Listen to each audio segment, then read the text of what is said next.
Welcome to this explainer. Have you ever wondered why the history of the modern world is so often taught as if it only truly happened in the West? It's a huge blind spot. Today, we're going to translate some dense academic sociology into a really clear journey, and we're going to rethink pretty much everything you thought you knew about global history by unpacking the complex, deeply fascinating relationship between Islam and modernity. So let's tackle a massive, culturally loaded question right off the bat. Is Islamic civilization inherently incompatible with modernity? Did they somehow miss the boat? For decades, a lot of prominent Western scholars and modernization theorists operated under the assumption that the Islamic world somehow missed out on the modern age, basically viewing its traditions as roadblocks to progress. But as we're going to see, the historical and sociological data tells a much more dynamic story.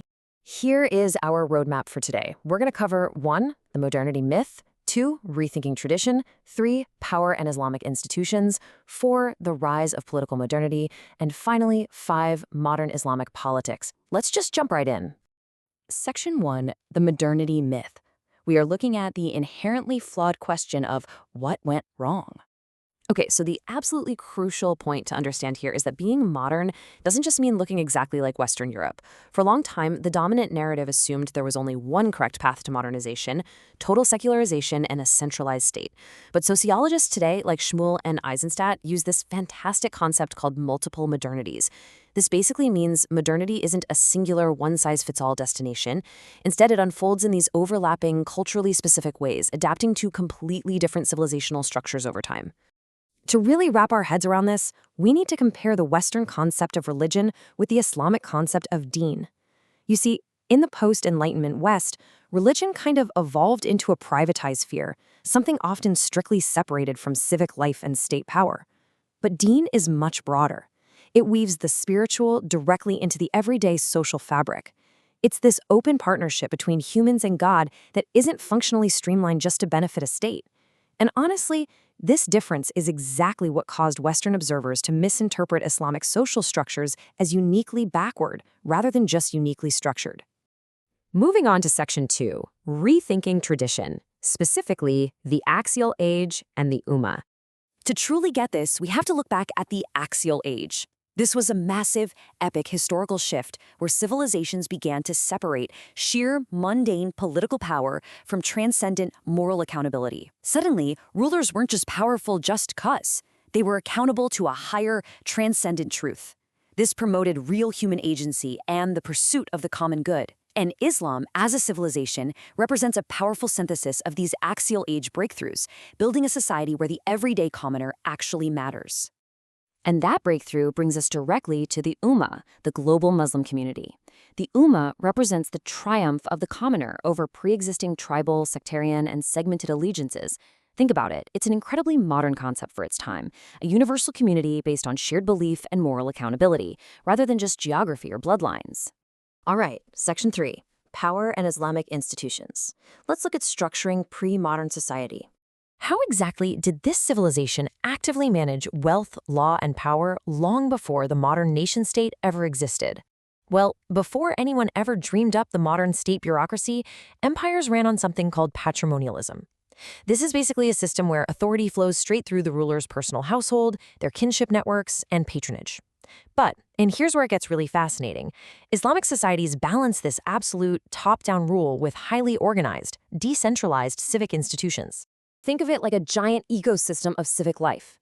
You had the Waqf, these massive economic endowments that independently funded hospitals and controlled urban wealth. Then you had the Qadi handling the judicial system and public order. You also had Sufi lodges, which were mystical brotherhoods deeply intertwined with everyday urban craft guilds. And finally, the ulama, the scholars mediating public space and consensus without acting as a formal priesthood. Together, these institutions formed an intricate, autonomous web of power that actively drove daily life and actually provided a real check against absolute rulers. That brings us to Section 4, the rise of political modernity. We're talking about the absolute shock of the centralized state. When the immense weight of centralized European-style state power hit the region, it fundamentally disrupted those traditional decentralized networks we just talked about. But there's a huge misconception that modernization was only ever forced onto the Islamic world from the outside. That's just not true. These societies were rapidly modernizing from within. In 1839, the Tanzimat reforms heavily bureaucratized the Ottoman state. By 1876, you've got the first Ottoman constitution limiting absolute rule. And in 1906, the Iranian constitutional revolution was literally driven by a coalition of modernists and religious clerics working together to limit monarchical power. And I absolutely love this detail. Modernization wasn't just dry, harsh, bureaucratic reform. It sparked a massive cultural boom. Picture this. In the 19th century, the emerging middle classes in the Middle East were hanging out in reading rooms and coffee houses, passionately debating politics, and eagerly reading translated Jules Verne's sci-fi novels. A genuine modern public sphere was taking shape, reflecting a shared, globalized cultural shift. But, of course, all this modernization came with profound structural changes. Take Sharia, for example. Originally, it functioned as a very flexible, decentralized, divine path, a moral framework negotiated by independent scholars.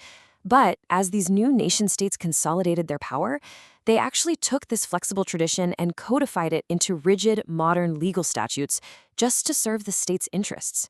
So, ironically, it was the modernization process itself that made those laws so rigid. Which leads us to our final part, Section 5, Modern Islamic Politics. Let's map out the ideological ecosystem. So, stepping into this strictly as an impartial sociological guide, we have to understand that today's Islamic political landscape is absolutely not a monolith. The data basically breaks it down into three distinct orientations. First, you've got the conservative or Salafi movement, which focuses heavily on strict ritual observance and trying to influence state policy from within. Second is the radical or militant minority. These are the groups advocating direct violent action because they view modern governments as entirely corrupt. And third, you have the reformist or modernist movement, which seeks to integrate Islamic values with things like economic development, pluralism, and democratic processes. Understanding this diversity is absolutely key to moving past simplistic stereotypes. Now, what happens when we look at globalized, transnational Islam in the West today? Well, the data tells a super clear story. Out of the millions of Muslims living across Europe and the Americas, the vast, vast majority are secularized or practice a highly individualized private piety. Only a tiny minority actually engages in political Islam. And for younger generations, their modern affiliations are often completely de-ethnicized and individualized, which is honestly a far cry from the media's disproportionate focus on extremism. Because really, the varied Islamic movements we see today are deeply woven into the global fabric of modern political ideologies. As sociologists have pointed out, these modern orientations do not represent a clash of civilizations with the West, but they actually constitute part of the ideological diversity of the West itself. They aren't relics of some distant past. They are thoroughly modern responses to the complexities of today's world. So I want to leave you with this final thought to ponder. When we look at the tensions making headlines literally every single day, are we truly witnessing a clash of fundamentally incompatible worlds? Or are we just seeing the complex, shared, and sometimes messy, universal struggle of navigating a rapidly changing, globalized modernity? Thanks so much for joining me for this explainer. Keep asking those big questions, and always look beyond the myths.